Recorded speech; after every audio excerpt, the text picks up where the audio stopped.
Hey everybody, welcome back to another video. Today we got 2 blue arrows and 1 red arrow to talk about today, but let's start by the one up by Bmot. After doing a small push recently across the lakes and into a big fortification north of Counterattacks, the Ukrainians are improving their tactical position by Klishchiivka. This is important because the Russians' goal is currently to try to reach Chasiv Yar by springtime, and the defense by Klishchiivka and Avdiivka are 2 of the most important areas. The Russians had actually taken control of this northern supply road that goes into Klishchiivka, and it was starting to threaten the Ukrainians' ability to properly supply the settlement. Thankfully though, they managed to do a counterattack and push the Russians off some of these tactical heights. The thing about this area that makes it so risky is that there's this really massive hill right here which overlooks Klishchiivka. Back in June of 2023, the Ukrainians were able to liberate this hill, which allowed them to effectively liberate Klishchiivka. But now, if the Russians are able to take over this hill, this will effectively get Klishchiivka back under their control. Right now, it seems like there hasn't been too much success for the Russians in this area, which is good, but the intensity of attacks in this area between Avdiivka and Klishchiivka is also increasing.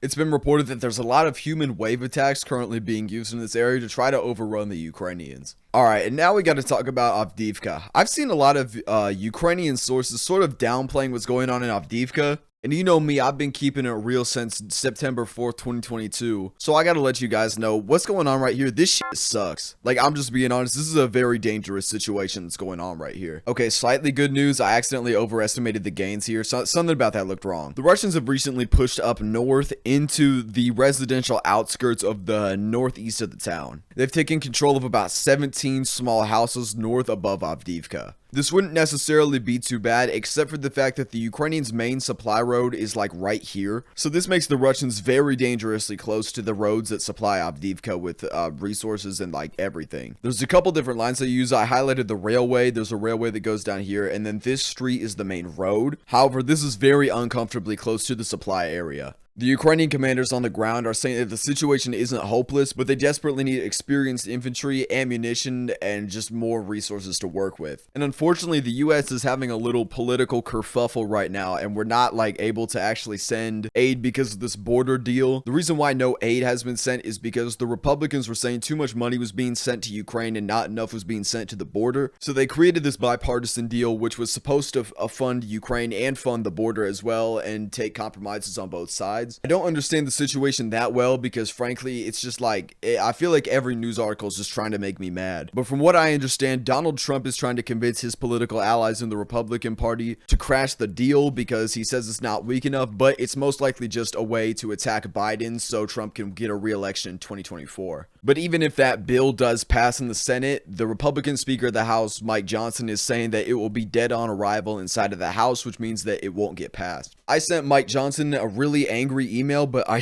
don't think that's going to do anything. I'm really hoping that we can find a solution to this because the less aid that goes to Ukraine, the more people die and the worse the situation gets for America in general. Ukraine is not a partisan issue. Ukraine is not Democrat. Ukraine is not Republican. Ukraine is an American issue. Sending aid to our allies, weakening our enemies, and supporting democracy abroad is an American value. I think with the current games that the media is playing Democrats and Republicans off each other, it's weakening our political ability when both parties agree on 95% of everything and there's just that 5% that's getting blown up for some reason. Basically, Congress, y'all need to quit being bitches and listen to me. I'll run this shit. I will, I promise. I'm running in 2040. When will I actually even be eligible to run? Free Hairstone is running in 2040. We are going to win this. See, this is why I try to tune out American politics. It makes me too angry. But some good news about Avdiivka is right down here. The Ukrainians have done a pretty sizable counterattack south of Pervomaisk. The Russians recently made gains in this area right here, and this push threatens to undercut those gains and push them back to where they started. Hopefully we'll get the aid situation sorted out and everything will end up being relatively okay. As long as this ammunition shortage subsists, well, that's way too many S's. As long as this lack of shells continues, it's going to be more likely for the Russians to make more gains in Avdiivka, and we may even see the settlement fall before the end of the month. Hopefully that won't be the case, but unfortunately sometimes that does happen. Another thing I want to talk about really quick in Avdiivka, in reporting from Ukraine's recent video, he said that the Russians were only able to take this segment right here because there was some big ass pipe that went from over here into behind this industrial area, and he said that Ukraine was able to recapture this area right here.